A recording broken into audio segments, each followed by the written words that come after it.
हम एक गीत गाएंगे, उस वक्त हम अपना भेंट चढ़ाएंगे। यूनस अंकल एक गीत में हमारे बीच में अगुवाई करेंगे।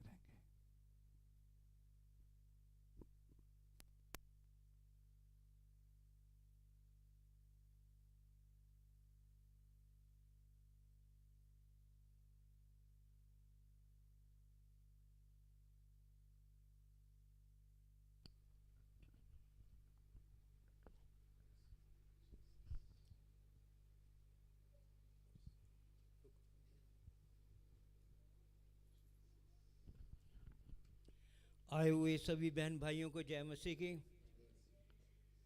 तो पास्टर जी का मैं धन्यवाद करना चाहूँगा और सबसे पहले प्रभु यीशु का धन्यवाद करना चाहूँगा कि आज के दिन उन्होंने मुझे मौका दिया गीत गाने का। तो सभी सहबान एक बार जयकारा लगाएंगे, क्योंकि हमारा प्रभु आज खुशी से जयकारा लगाना चाहिए, क्योंकि हमारा प्रभु यीशु मसीह जिंदा है। हालेलुया, हालेलुया, धन्यवाद।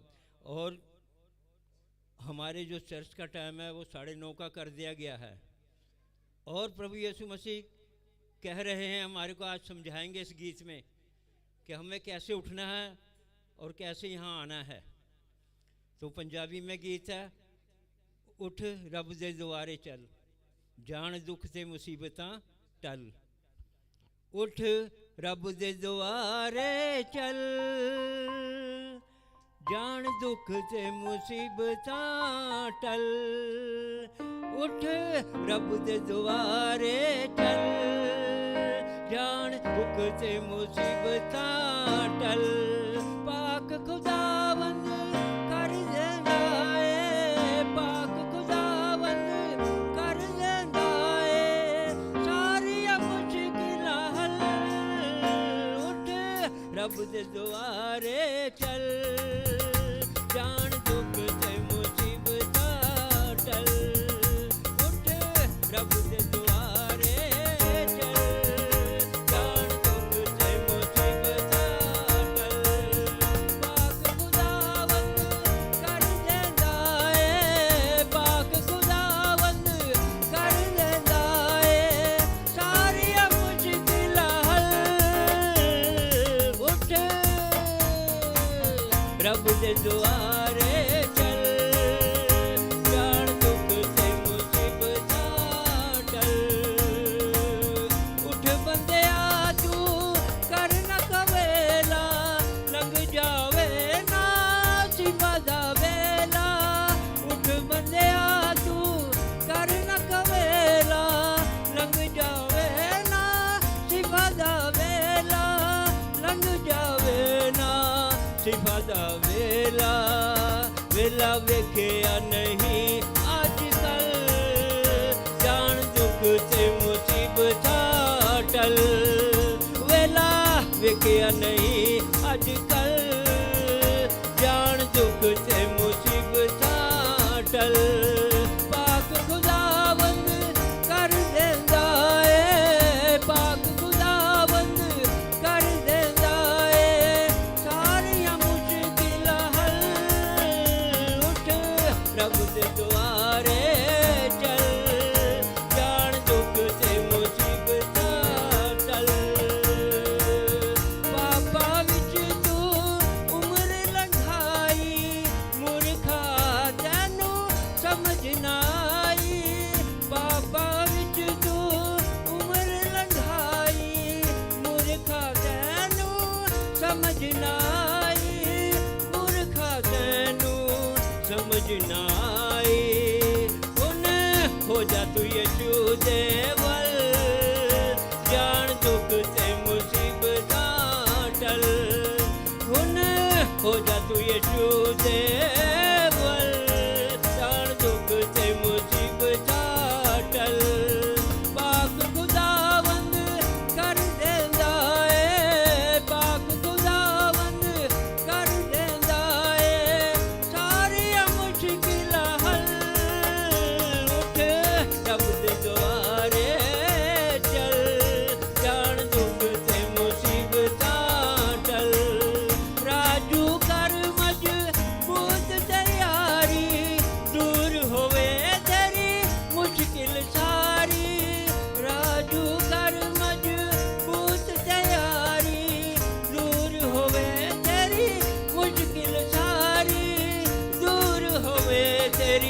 मुश्किल सारी, तेरी जिंदगी जावेगी सवर, जान दुख ते मुसीबतां टल, तेरी जिंदगी जावेगी सवर, जान दुख ते मुसीबतां टल। पाक खुदावंद कर देंदा ए, पाक खुदावंद कर देंदा ए, सारियां मुश्किलां हल, उठ रब दे दुआरे चल, जान दुख ते मुसीबतां टल, उठ रब दे दुआरे चल, जान दुख ते मुसीबतां टल। आमीन। हालेलुया। हालेलुया। हालेलुया। जोर की बोलेंगे हालेलुया। धन्यवाद यीशु, थैंक यू आइए हम जीसस। प्रार्थना करें। सामर्थ्य पिता, हम धन्यवाद देते हैं प्रभु इस समय के लिए, आपके पवित्र उपस्थिति के लिए हम आपका धन्यवाद करते हैं।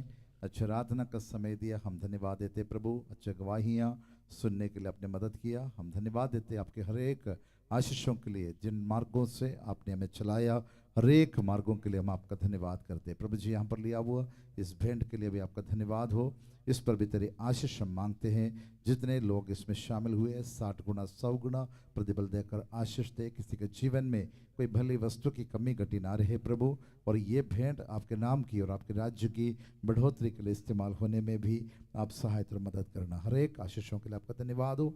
आगे के समय को भी हम आपके हाथों में समर्पण करते हैं। आज की जो भी सेवकाई है प्रभु, हर एक बातों को हम आपके हाथों में समर्पण, आपकी अगुवाई हमारे बीच में बना रहे। हमारे प्रार्थनाओं को सुनने के लिए धन्यवाद, यीशु के नाम से मांगते हैं, आमीन आमीन। उसका मार्क्स डाला जाएगा तो उनके, और आखिरी में संदेश भी प्रभु के दास के जरिए हम सुनेंगे आज। और मैं एक बात कहने के लिए चाहूँगा, आज तो पूरा दुनिया तो ईस्टर मना रहे, हम ईस्टर नहीं मनाते, ठीक है ना, सीधी सी बात है, ठीक है। हम इस बात का प्रचार भी ना करें कि किसी के पास हम ईस्टर मना रहे हैं, हम ईस्टर नहीं मनाते, ठीक है। हम यीशु मसीह का जी उठने का हर इतवार को, हर रविवार को हम यीशु मसीह का जी उठने का हम सेलिब्रेट करते हैं, मनाते हैं, ठीक है। मैं तो हर इतवार को मनाता हूँ, हर दिन मनाते हैं, हर दिन मैं प्रभु यीशु मसीह का जी उठने के सामर्थ्य में ही चलता हूँ, ठीक है। हमें चाहिए प्रभु यीशु मसीह का जी उठने का ताकत। आज भी मेरे लिए वही नॉर्मल संडे है, कोई फर्क नहीं है, ठीक है। मेरे लिए ना तो कोई पाम संडे है, ना कोई गुड फ्राइडे है, ना कोई ईस्टर है, ना कोई क्रिसमस है, ना इस कलीसिया में होंगे, ठीक है। तो प्रभु हर दिन एक जैसे बनाए। प्रभु यीशु मसीह स्वर्ग को छोड़कर इस पृथ्वी में आया, 100% में विश्वास करता हूँ। जन्म लिए हैं, मनुष्य का अवतार लिए, मनुष्य की समानता में इस पृथ्वी पर आया, दुख सहा, कालवरी के क्रूस पर मर गया, गाड़ा गया, तीसरा दिन मुर्दों में से जी उठा है, ठीक है।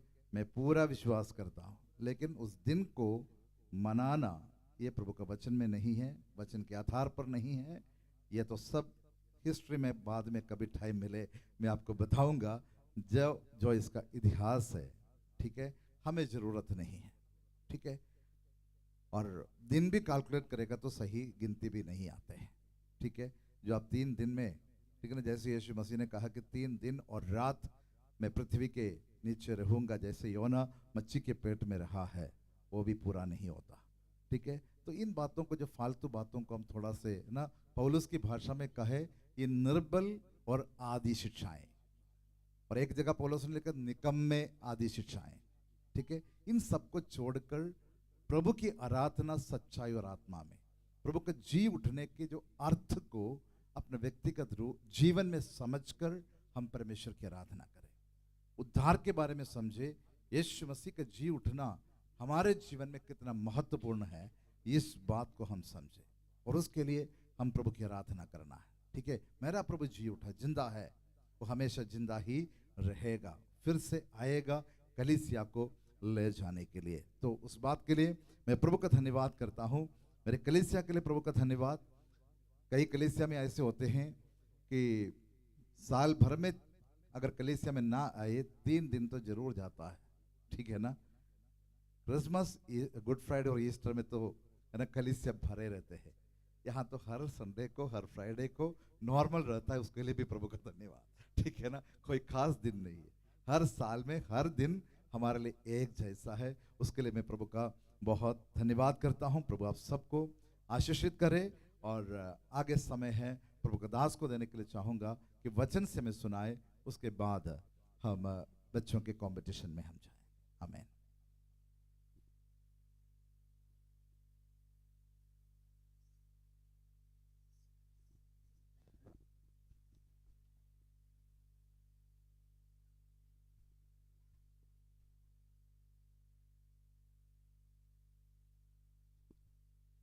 Praise the Lord. प्रभु यीशु मसीह के नाम से अब सभी को प्यार भरे सलाम और जय मसीह की। कलीसिया में जितने भी लोग उपस्थित हैं और जो अगुवे हैं, और आप सबको मैं तहे से दिल से धन्यवाद करता हूं कि परमेश्वर हमें आशीषित रूप से चंगाई के साथ, हर एक अनुग्रहों के साथ परमेश्वर हमें यहाँ पे इकट्ठे किया। तो हम परमेश्वर को धन्यवाद करेंगे। और आज का दिन यहोवा ने बनाया है और हम इसमें आनंदित है। इस आनंद के साथ हम आगे बढ़ेंगे।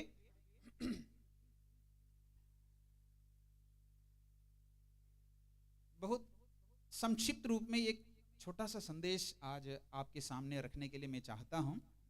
तो मैं परमेश्वर से प्रार्थना करूंगा कि इस संदेश हमारे और आपकी और मेरे जीवन में कार्य करे और इसको समझ में आने पाए और अपने व्यक्तिगत जीवन, कलीसिया का जीवन और इसमें ये अमल करने पाए। मैं पवित्र आत्मा से प्रार्थना मांगूंगा कि ये हमारे दिल में उतर जाए।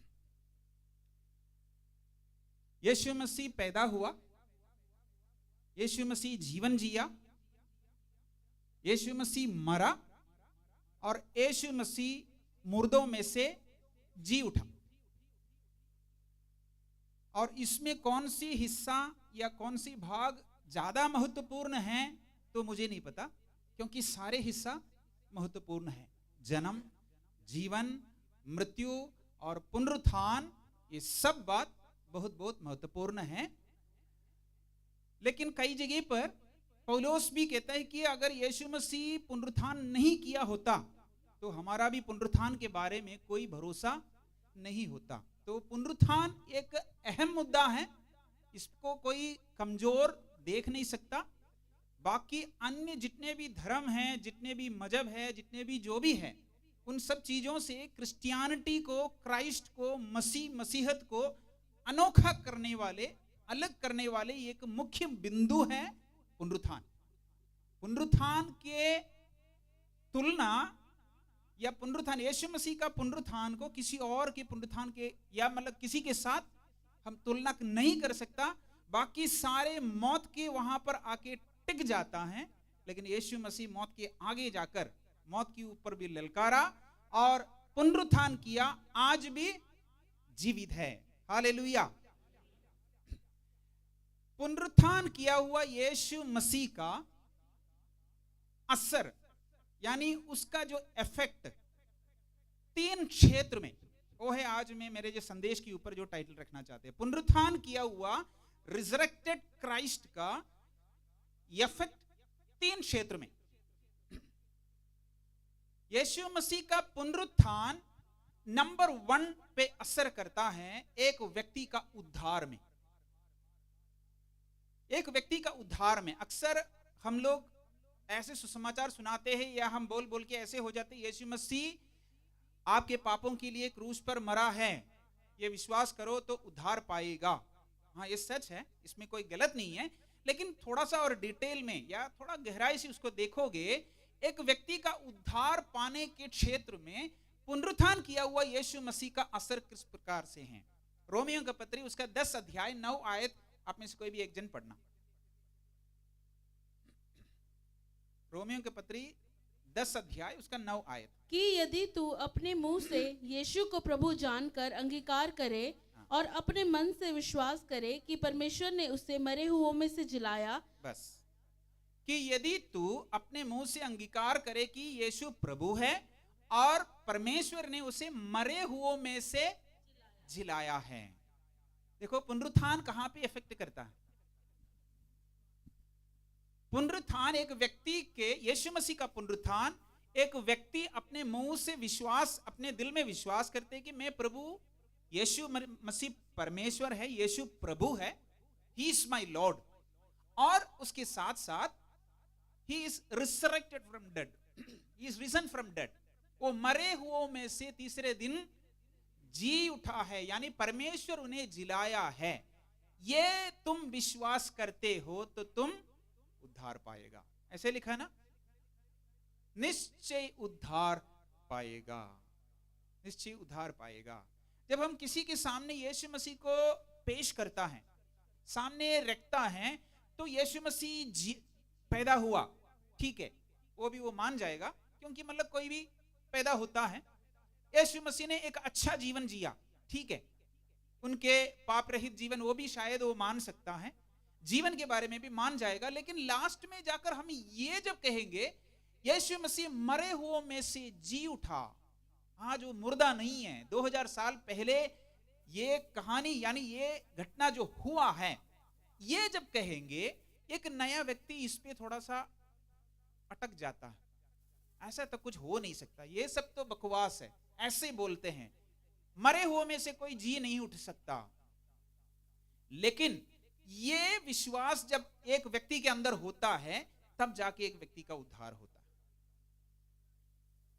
यीशु मसीह मरे हुओं में से तीसरा दिन जी उठा, परमेश्वर ने उन्हें मुर्दों में से जिंदा किया है, आज भी जीवित है। पौलुस भी इसको कहता है कि पुनरुत्थान की सामर्थ है ना, पुनरुत्थान की सामर्थ। तो मरे हुओं में से यीशु मसीह जी उठा है, यदि आपके अंदर वो विश्वास इतना पक्का नहीं है, तो आपके उद्धार में भी शंका करने की जरूरत है। क्या मैं सही कह रहा हूं? मरे हुओं में से यीशु मसीह तीसरा दिन जी उठा है, ये विश्वास पर किसी भी शंका है, विश्वास में किसी भी कमी है, तो उद्धार में भी वो असर करता है। हालेलुया। तो यीशु मसीह पुनरुत्थान किया है और आज भी जीवित है, ये विश्वास हमारा उद्धार का बुनियाद है, हमारा उद्धार का बुनियाद है। नंबर 2, यीशु मसीह का पुनरुत्थान कहां पर प्रभाव पड़ता है? यीशु मसीह का पुनरुत्थान एक व्यक्ति के जीवन में, एक व्यक्ति के उद्धार के लिए भी व्यक्तिगत है, और दूसरा जो मैं बताना चाहता हूं, एक व्यक्ति के जीवन में, जीवन शैली में वो प्रभाव करता है। पुनरुत्थान किया हुआ यीशु मसीह का जो सामर्थ एक व्यक्ति का व्यक्तिगत जीवन में सामर्थ करता है, सामर्थ देता है और बदलता है और उसको शेप करता है। कुछ आयतों को हम पढ़ेंगे। प्रकाशित वाक्य उसका 1 अध्याय,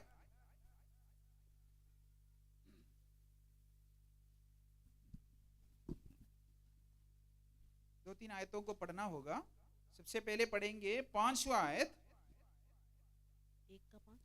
1:5। उसमें लिखा हुआ है, और साक्षी यीशु मसीह की ओर से जो विश्वास योग्य साक्षी और मरे हुओं में से जी उठने वालों में पहलौठा और बस मरे हुओं में से जी उठने वालों में पहलौटा, मरे हुओं में से जी उठने वालों में पहलौठा। ये पहलौठा शब्द का अर्थ क्या है? सबसे पहले। तो इसका मतलब इससे पहले कोई भी नहीं है। इससे मुझे क्या समझ में आना चाहिए? इसके बाद भी हमारा बारी आएगा, हमारा भी एक वक्त आने वाला है।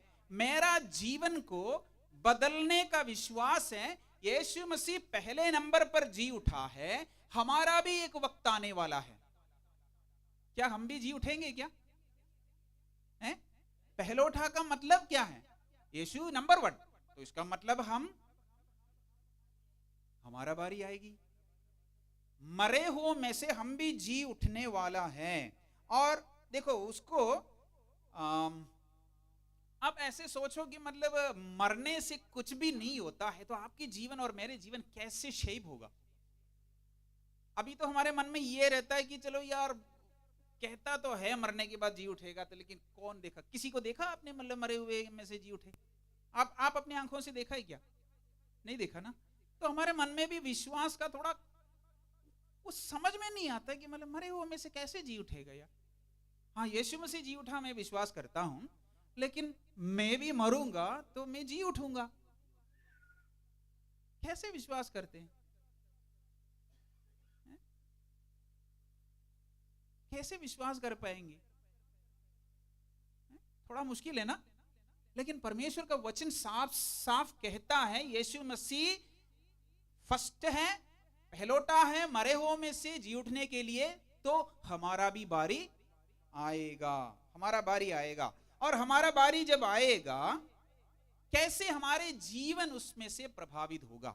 आप सोचो, अब हम क्यों डरते हैं यीशु के बारे में किसी को बोलने के लिए या यीशु के लिए कुछ करने के लिए, और अपने शरीर के बारे में क्यों ज्यादा चिंता करते? हम सारे करते हैं अपने शरीर के, अपने सब बातों के लिए बहुत चिंता करते हैं।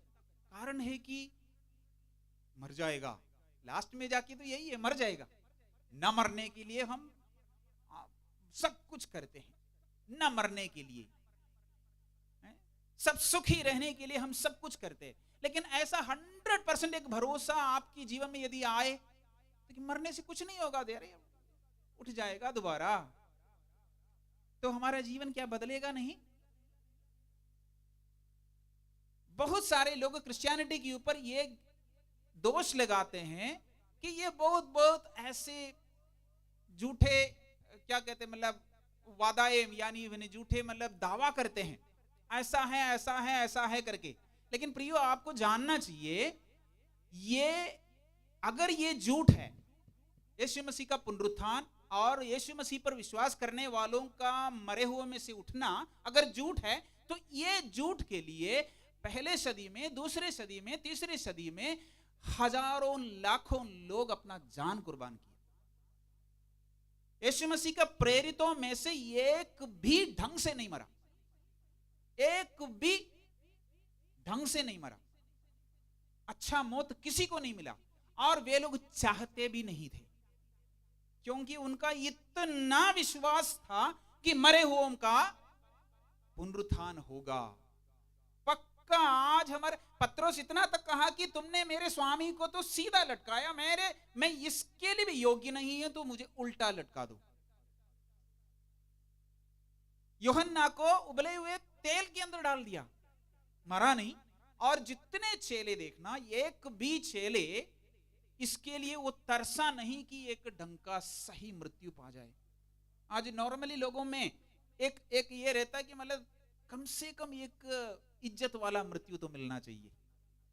इसके लिए हम सब, कोई भी इसमें से अलग नहीं है, हम सब चाहते हैं कि मतलब एक तरीके से अच्छा सा एक मौत मिल जाए, एक अच्छा बरियल मिलना चाहिए, लाइव भी होना चाहिए, उसके अंदर सारे देखना चाहिए। चेलों में से एक भी एक मौत अच्छा सा उन्हें नहीं मिला था। उसका जीवन को क्या बदल दिया? पुनरुत्थान का सामर्थ बदल दिया, क्योंकि उन्हें मालूम है आज हम मारे तो कोई बात नहीं, शरीर को कुत्ते खा जाए कोई बात नहीं, लेकिन एक दिन पुनरुत्थान करने वाले हैं, मरे हुए में से हम जी उठने वाले हैं। और देखना, और 2-3 आयतों को मैं पढ़ूंगा, उसमें से कुछ बातें बताने के लिए। 13 आयत में लिखा हुआ है, और उन दीवटों के बीच में मनुष्य के पुत्र सदृश एक पुरुष को देखा। और उसके लास्ट, पहले अध्याय के लास्ट में, वे 7 तारे 7 कलीसियाओं के दूत हैं, और वे 7 दीवट 7 कलीसियाएं हैं। यहाँ पे कुछ दीवट के बात किया है, और तारे के बारे में लिखा है, और मनुष्य का पुत्र के बारे में लिखा हुआ है। तो उसको मैं उसका निचोड़ बताता हूं। दीवट कलीसिया को दर्शाता है। ये प्रकाशित वाक्य का पुस्तक है, इसमें कई सारे चिन्ह को इस्तेमाल किया है एक्सप्लेन करने के लिए। तो दीवट का मतलब है कलीसिया, तो 7 दीवट 7 कलीसिया। और यहाँ पे 7 तारे लिखा हुआ है, तारे का मतलब है कलीसियाओं का दूत।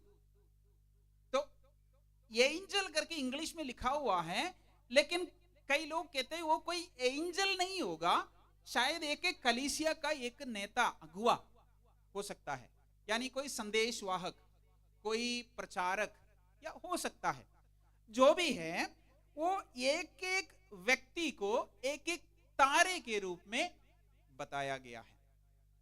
ये अब देखना, ये जो तारे एक एक अगुवा है और इनको समझाया गया है कि मनुष्य का सदृश्य, मनुष्य का पुत्र का सदृश्य में एक व्यक्ति कलीसियाओं के बीच में चलते फिरते रहता है। मनुष्य का पुत्र के सदृश्य में एक व्यक्ति कलीसिया के बीच में चलते फिरते रहता है। मुझे सवाल यह है, जब कलीसिया के बीच में मनुष्य का पुत्र चलते फिरते रहता है तो हम कैसे पहचानेंगे? या फिर सवाल ऐसे हैं, मंडलियों के बीच में, मंडलियों को देखकर कलीसिया को कैसे पहचानेंगे? एक मंडली से कलीसिया का पद में कब बदलता है? जब यीशु मसीह उसके बीच में से चलते फिरते नजर आता है। ऐसा नहीं होगा यीशु मसीह की कलीसिया के बीच में यीशु मसीह आता है और कलीसिया के बीच में यीशु मसीह चलते फिरता है, परंतु उल्टा है, मंडलियों के बीच में से यीशु मसीह चलते फिरते नजर आता है, तब उसका हम कलीसिया नाम डाल सकता है। बहुत सारे कलीसियाओं को देखकर हम ये कह नहीं पाते हैं सच में ये यीशु का कलीसिया है, क्योंकि यीशु मसीह नजर नहीं आता है और यीशु मसीह का पुनरुत्थान का सामर्थ्य, पुनरुत्थान किया हुआ यीशु मसीह का कैरेक्टर, नेचर वहां पे दिखाई नहीं देता है। और यहां पर दूसरा अध्याय पहले आयत में लिखा हुआ है, एफेसुस की कलीसिया के दूत को ये लिख।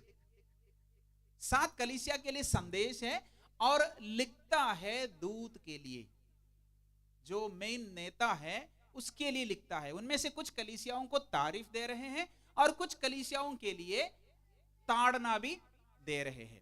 अब लिखता है उसका नेता के लिए, एफेसुस की कलीसिया के दूत को ये लिख। कैसे वो व्यक्ति उस कलीसिया का नेता बन गया, वो दूत बन गया, वो अगुवा बन गया? क्योंकि उन्होंने पुनरुत्थान किया हुआ यीशु मसीह को अपने आंखों से देखा है।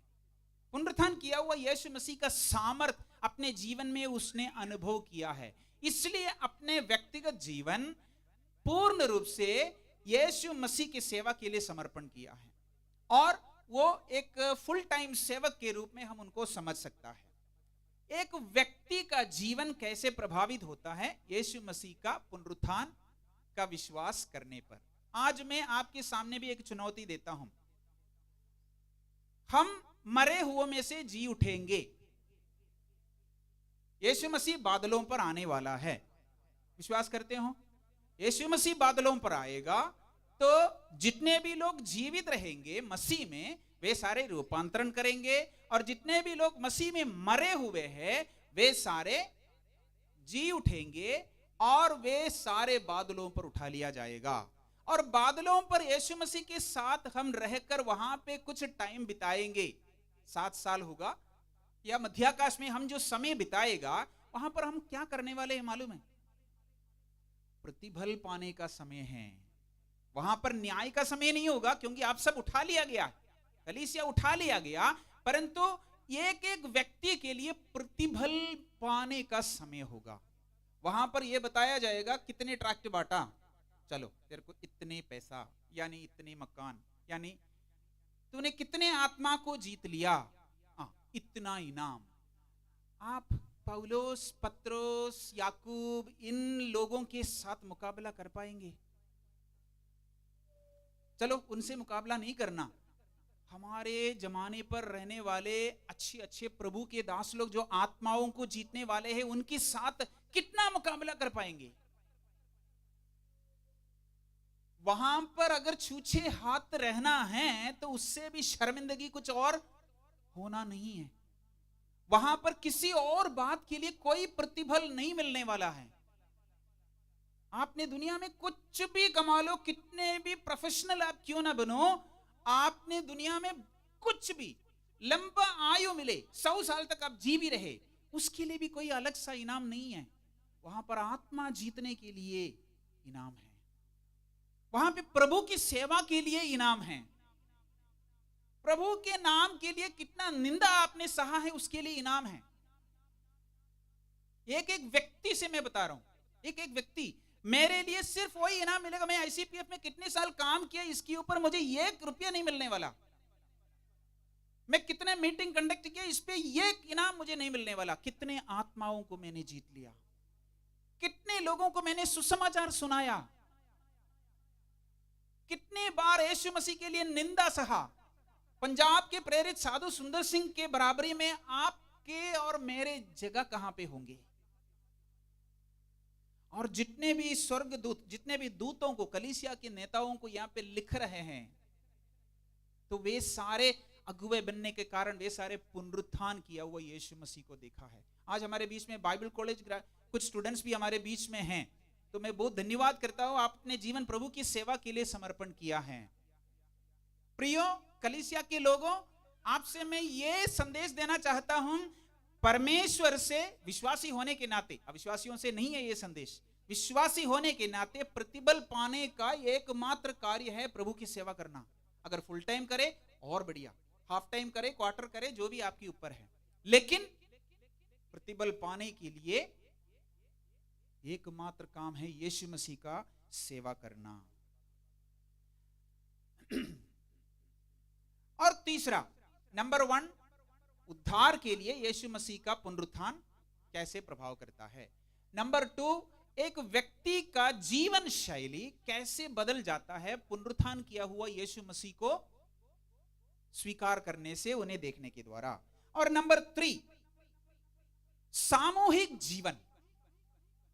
उद्धार पाए हुए सारे लोगों को मिलकर इकट्ठा होने का जो उस सिस्टम को कहता है कलीसिया, उद्धार पाए हुए लोगों का कम्युनिटी लाइफ को कहता है कलीसिया। आज हम कलीसिया को बहुत अलग अलग तरीके से सोचते हैं, जहां पे बड़े बड़े बिल्डिंग हैं, जहां पे बड़े संस्थाएं हैं, जहां पे बहुत कुछ है। शायद ये सारे हमारे एक सोच है, लेकिन उद्धार पाए हुए लोगों का स्थानीय इकट्ठा होना कलीसिया कहते हैं। और ये कलीसिया यीशु मसीह का पुनरुत्थान के सामर्थ्य से भर जाने की आवश्यकता है। यीशु मसीह का पुनरुत्थान को समझने का मतलब है मनुष्य का पुत्र हमारे बीच में चलते फिरते नजर आएगा। हमारे आस पड़ोस के लोगों ने जब हमारे बीच में देखते हैं, हमारे अंदर मौत के आगे का उस विश्वास को नजर आना चाहिए। इन्हें हम डरा नहीं सकता, इनको मौत देने पर भी ये नहीं डरता। ये विश्वास यानी ये फीलिंग बाहर के लोगों को होना चाहिए। यह है सामूहिक जीवन, यानी कलीसिया का जो जीवन को जो प्रभाव करता है। कलीसिया को ग्रीक में एक्लीसिया कहते हैं। एक्लीसिया, एक और कालोस, ये 2 शब्द है। कालोस का मतलब है लोग, पीपल, तो मतलब लोगों को, एक झुंड के लोगों को कहता है कलीसिया, एक झुंड। ये झुंड का स्वभाव ये है, ये मौत से नहीं डरता, क्योंकि इनका स्वामी मौत के ऊपर जय पाया है, क्योंकि इनका स्वामी मौत के ऊपर जय पाया है। और हमारा हर एक जीवन शैली लोभ रहित होंगे, क्योंकि हम जानते हैं कि हमारा मौत के आगे है हमारा विश्वास। कलीसिया नंबर 1, उद्धार के लिए एक व्यक्ति को पुनरुत्थान किया हुआ यीशु मसीह का सामर्थ्य जरूरत है। नंबर 2, एक व्यक्ति का जीवन शैली शेप करता है। अगर एक व्यक्ति प्रभु के दास, प्रभु की सेवा करना है, उनके अंदर पुनरुत्थान किया हुआ यीशु मसीह का सामर्थ्य होना जरूरी है, क्योंकि दुनिया का हर बातों से भी बढ़कर परमेश्वर के राज्य और यीशु मसीह के साथ जब हम रहेंगे, प्रतिफल पाने के बारे में ज्यादा से ज्यादा चिंता रहेंगे। दुनिया का हर बातों के ऊपर हम जय पाएंगे। और नंबर 3, सामूहिक जीवन में हम यीशु मसीह का पुनरुत्थान का सामर्थ्य को अप्लाई करेंगे। हम एक ऐसा समाज है, एक ऐसा सोसाइटी है, कम्युनिटी है, जो लोग हमें मार मार के मारने वाले को शर्म आएगा, क्योंकि कितने भी हम मार खाए तब भी हमें शर्म नहीं होता, क्योंकि हमें पुनरुत्थान किया हुआ यीशु मसीह का सामर्थ हमें मिला है। हम मौत से नहीं डरता हैं। सरकारें बदल बदल के आएंगे, सताव बढ़ते जाएंगे, बहुत कुछ होने वाला। अभी सरकार, हमारे भारत का हालत क्या होने वाला हम नहीं जानते, परंतु हम मौत से डरने वाले नहीं है। पुनरुत्थान किया हुआ यीशु मसीह का सामर्थ हमारे कलीसिया के अंदर दिखाई देने दे। यीशु मसीह हमारे अंदर से चलते फिरते नजर आना चाहिए। प्रभु इन वचनों के द्वारा आप सबको बहुतायत से आशीष दे।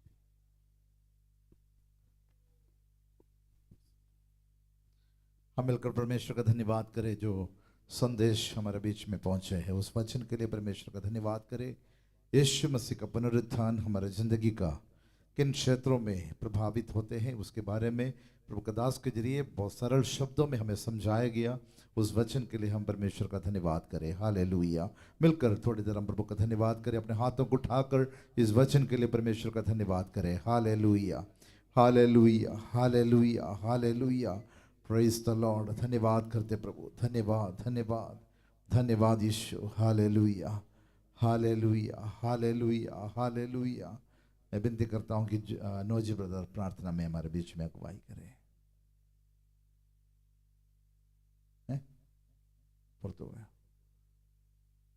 कृष्णा प्रार्थना करें।